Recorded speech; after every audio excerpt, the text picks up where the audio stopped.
یەکەمین زەنگی کوشتنم لێیدا لە چەند ڕۆژی ڕابردوودا بۆ یەکەمین جار پێیان گوتم کە تەمەنت چەندی نەماوە یان بە گوتەی خۆیان مۆڵەتی هەناسەدانم لەم شارەدا نەماوە.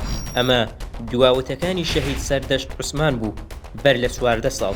ئەمڕۆ یادی 14مین ساڵ یادی شەهیدکردنی ڕۆژنامەنووس سەردەشتە و ماوەی 14 ساڵە و تاوەکو ئێستا بکوژانی سەردەشت عوسمان دەستگیر نەکراون.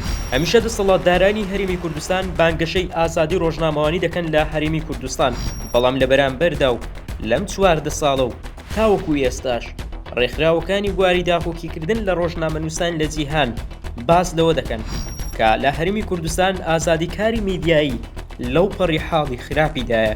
با نمونە لە هەفتەی ڕابردوودا و لە ڕۆژی ئازادی ڕۆژنامەوانی لە جیهان ڕێکخراوی لێبوردنی نێودەوڵەتی لە ڕاگەیەندراوێتیدا دەڵێت دەسەڵاتدارانی هەرێمی کوردستانی عێراق شانازی بۆ دەکەن کە هەرێم سیمبولی ئازادی ڕۆژنامەگەریە، بەڵام ئەمە جگە لە بانگەشەیەکی گاڵتەجارانە هیچی تر نییە.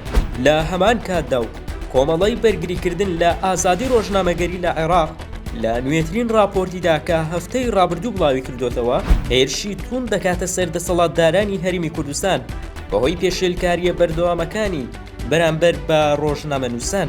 جگە لە سەردەشت بکوژانی کاوەگەرمیانی و ئاماز بابانی و هاوسەرەکەی و چەندین ڕۆژنامەنووسی دیکە هەتاوەکو ئێستاش بەنادیاری ماونەتەوە.